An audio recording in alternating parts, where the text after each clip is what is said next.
The Oscar nominations announcement is only days away, and everything seems to indicate that Killers of the Flower Moon will finally break a nomination streak for Robert De Niro. Killers of the Flower Moon is De Niro and Martin Scorsese's 10th collaboration. Before this film, they had already worked together in Mean Streets, Taxi Driver, New York, New York, Raging Bull, The King of Comedy, Goodfellas, Cape Fear, Casino, and The Irishman, which was the iconic duo reunion after 24 years. Killers of the Flower Moon isn't doing so well in terms of winning awards during this season. However, it will surely get several Academy Awards nominations. According to Oscars 2024 predictions, the film will likely compete for Best Picture, Best Director, and Best Adapted Screenplay. Regarding acting categories, even though Leonardo DiCaprio's chances of getting an Oscar nomination are pretty much dead, Lily Gladstone might take the awards, while Robert De Niro is most likely going to be nominated for Best Supporting Actor, which will mean the end of a long streak while working with Scorsese.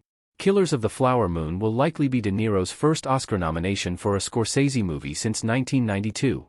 Robert De Niro. Killers of the Flower Moon.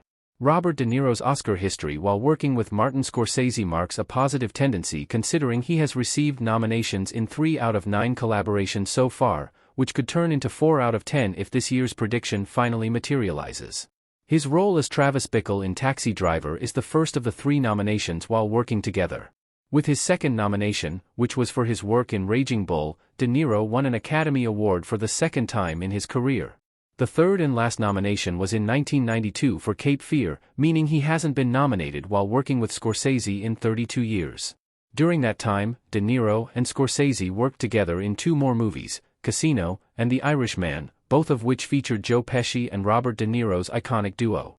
However, De Niro's performances were overlooked by the Academy, which contributed to the 32-year streak. Nonetheless, leaving out his Scorsese films, De Niro received only 1 nomination in those 32 years, and it was for Silver Linings Playbook when he broke a 21-year nomination streak. In other words, De Niro's lack of nominations goes beyond his collaborations with Scorsese. Killers of the Flower Moon probably won't break De Niro's 43-year streak since he last won. William King Hale, Robert De Niro, sneering at someone in the crowd in Killers of the Flower Moon. Even though Killers of the Flower Moon is most likely breaking De Niro's 32-year nomination streak, it probably won't break a longer one. De Niro's last Oscar win was in 1980 for Raging Bull and, despite the fact it would be great to see him break Katharine Hepburn's Oscar record, all predictions indicate that Robert Downey Jr. will take the statue for his role of Louis Strauss in Christopher Nolan's Oppenheimer.